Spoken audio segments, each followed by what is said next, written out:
नमस्कार. मुंबई आसपासमध्ये आपलं स्वागत आहे. निवडणुकींचा काळ सुरू झालेला आहे. या निवडणुकीच्या काळामध्ये उमेदवार एकमेकांच्या विरोधामध्ये आचारसंहिता भंगाच्या तक्रारी करत असतात. निवडणूक आयोगाने सुद्धा लोकांना असं जर काही आचारसंहितेचा भंग झाला असेल तर तुम्ही तातडीने आमच्याकडे तक्रारी करा. लगेचच तक्रारी करण्यासाठी म्हणून त्यांनी एक ॲपसुद्धा डेव्हलप केलेला आहे. त्या ॲपमध्ये तुम्ही तक्रारी केलं तर अवघ्या 100 मिनिटांमध्ये आम्ही त्या तक्रारी सोडवू असं आश्वासनसुद्धा त्यांनी दिलेलं आहे. आज आपल्यासोबत कायद्याने वागा चळवळीचे संस्थापक श्री राज आसरोणकर आहेत. त्यांनीसुद्धा काही दिवसांपूर्वी अशाच एक तक्रार आचारसंहितेच्या भंगाबाबतची तक्रार निवडणूक आयोगाकडे गेली होती. तर त्यांच्याकडनं आता आपण जाणून घेऊया की त्यांना याबाबतचा काय अनुभव आहे. ही गोष्ट खरी आहे की निवडणूक आयोगाने एक सी विजिल नावाचं ॲप आणलेलं आहे आणि निवडणूक आयोगाने नागरिकांना आवाहन केलं आहे की तुमच्या नजरेमध्ये जर कुठे आचारसंहिता भंग होत असल्याचं दिसलं तर आम्हाला तक्रार करा, आम्ही 100 मिनिटामध्ये कार्यवाही सुरू करू. माझी तक्रार 3 एप्रिलची आहे आणि आज जवळजवळ आता 23 एप्रिल 20 दिवस उलटलेले आहेत. अजूनपर्यंत ते कार्यवाहीच करतायत. 100 मिनटं उलटून गेली पहिल्या दिवशीच 3 एप्रिललाच. आणि काय प्रकरण आहे? प्रकरण अतिशय गंभीर आहे. आपल्याकडे निवडणुका घोषित झाल्यानंतर या कल्याण लोकसभा मतदारसंघामध्ये महिलांना घरघंटी आणि शिवणयंत्राचं मोफत वाटप सुरू होतं. बोलून पॉलिटिकल लोक करत होते आणि कल्याण डोंबिवलीमध्ये सुद्धा झालेलं आहे, अंबरनाथ बदलापूरला झालेलं आहे. परंतु ती दडपली गेली प्रकरणं. कोणीतरी मग फोन करतात, मग हे वाटप बंद करतात, असं सगळे प्रकार झालेले आहेत. उल्हासनगरला फरक हा पडला की उल्हासनगरचं वाटप होत असताना महिलांना ते पत्रकारांना कुणकुण लागली, पत्रकार तिथे पोचले आणि तो सगळा जो वाटपाचा प्रकार आहे तो पत्रकारांच्या मोबाईलमध्ये कॅमेरा बंद झालेला आहे. अच्छा, म्हणजे तुम्हाला म्हणायचं आहे की हे सगळं पत्रकारांच्या मोबाईलमध्ये कॅमेरा बंद होऊन आता तो एक पुरावा म्हणून जमा झालेला आहे. नुसता वाटपाचा पुरावा नाही आहे तर त्याच्यामध्ये महिलांच्या मुलाखती आहेत. महापालिकेने इकडे बोलवलं, काय सांगा? महापालिकेचे खूप खूप आभार, कारण हे खरंच खूप उपयोगी वस्तू आहे. म्हणजे इन्कमच्या दृष्टीने विचार केला तरी आपण तो करू शकतो, थोडाफार तरी करू शकतो त्याच्यातून इन्कम.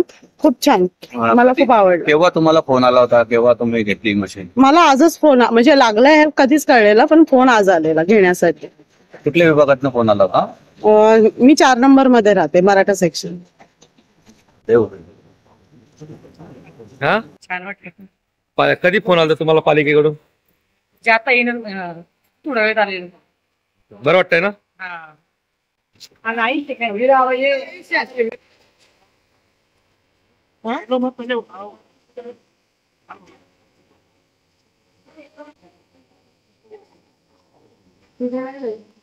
अच्छा अच्छा. महिलांच्या मुलाखती आहेत की तुम्हाला कसं वाटतंय, तुम्हाला घरघंटी मिळाली, तुम्हाला शिवणयंत्र मिळालं, त्याच्यामध्ये ते घेऊन चाललेले आहेत बॉक्सेस, रिक्षामध्ये भरतायत. हां, गंभीर मुद्दा काय माहिती आहे याच्यातला? या महिलांना कॉल जात होते की तुमचा लॉटरीमध्ये नंबर लागलेला आहे आणि तुम्ही इकडे या आणि घेऊन जा तुमचा वस्तू जी आहे ती. ते कॉल जे जात होते ना ते उल्हासनगर महानगरपालिकेच्या निवडणूक कक्षामधून हे काम चालू होतं.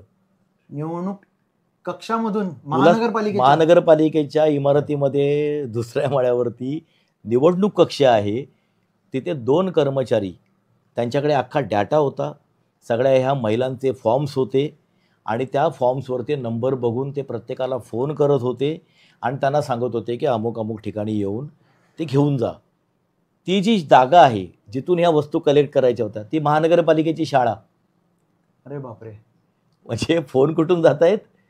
निवडणूक कक्षातून, महानगरपालिकेच्या. वाटप कुठून होत आहे? तर महापालिकेच्या शाळेमधून. आणि तिथे जाऊन ह्या पत्रकारांनी शूट केलं. एक स्वानंद न्यूज नावाचं लोकल चॅनल आहे आपल्याकडे, त्याने ती बातमी केली. त्याची लिंक मी त्या पहिल्या तक्रारीमध्ये 3 एप्रिलला जी तक्रार केली त्याची लिंक दिली आणि सांगितलं निवडणूक आयोगाकडे की ह्या बातमीमध्ये सबळ पुरावे आहेत आचारसंहिता भंग झाल्याचं, याची चौकशी झाली पाहिजे. तर ती लिंक असतानासुद्धा खरं म्हणजे लगेच त्याच्यावरती गुन्हा दाखल व्हायला पाहिजे होता, कारण प्रथमदर्शनी पुरावा जेव्हा असतो तेव्हा चौकशीचा फार्स करण्यामध्ये फार काय अर्थ नसतो. त्याच्यानंतर ती केंद्रीय निवडणूक आयोगाकडे गेलेली तक्रार माझी ती राज्य निवडणूक आयोगाकडे आली आणि राज्य निवडणूक आयोगाने ठाणे कलेक्टर, जिल्हा निवडणूक अधिकारी, उल्हासनगर महानगरपालिकेचे आयुक्त यांना आदेश दिलेले आहेत की तुम्ही याची संपूर्ण चौकशी करा आणि आम्हाला अहवाल पाठवा. परंतु अजूनसुद्धा अशा प्रकारचा कुठलाही अहवाल निवडणूक आयोगाला गेला आहे असं मला वाटत नाही. कारण तो गेला असता तर त्याचं एक उत्तर मलासुद्धा आलं असतं. पण आज 20 दिवस उलटलेले आहेत, मला कुठलंही उत्तर आलेलं नाही आहे. खूप सारे प्रश्न आहेत, यातल्या एकाही प्रश्नाचं उत्तर उल्हासनगर महानगरपालिकेकडे, कलेक्टरकडे, निवडणूक आयोगाकडे असेल असं मला वाटत नाही. त्यामुळे ह्या तक्रारीचं काय होणार? आता 2-3 वेळा आपण ईमेलला फॉलोअप केल्यानंतर सुद्धा अजूनपर्यंत ते एकमेकाला पत्र पाठवत आहेत आणि सांगतायत की चौकशी करा आणि नियमोचित अहवाल सादर करा. मला याच्यामध्ये 2 गोष्टी वाटतात. आचारसंहितेचा भंग होतो आहे, मोफत एवढ्या वस्तू वाटल्या जात आहेत, सरळ सरळ मतदारांना प्रभावित केलं जातं आहे आणि सगळ्यात महत्त्वाची गोष्ट की निवडणूक आयोग जे म्हणतो आहे की 100 मिनिटामध्ये आम्ही कारवाई करू, आज 20 दिवस झाले. निवडणूक आयोगाच्या सुद्धा क्रेडिबिलिटीचा हा प्रश्न आहे. तर आपण सर्वांनी ऐकलं, प्रकरण फार गंभीर आहे. राज असरोणकरांनी निवडणूक आयोगाकडे, महापालिकाकडे या आचारसंहितेबाबतच्या गंभीर तक्रारी केलेल्या आहेत. परंतु कागदी घोडे नाचवण्याव्यतिरिक्त या शासनाने, निवडणूक आयोगाने कोणतीही त्यांना दाद दिलेली नाही आहे. आता त्यांनी त्यांच्या पुढचं पाऊल आपल्यासमोर सांगितलं की आता ते थेट धरणं आंदोलन करणार आहेत. कारण आता कुठे जाणार आहे, आरोपींवरती नेमकी काय कारवाई होणार आहे, यासाठी पुढे बघत राहा. आपलं चॅनल सबस्क्राईब करा आणि लाईक करा, शेअर करायला विसरू नका. धन्यवाद.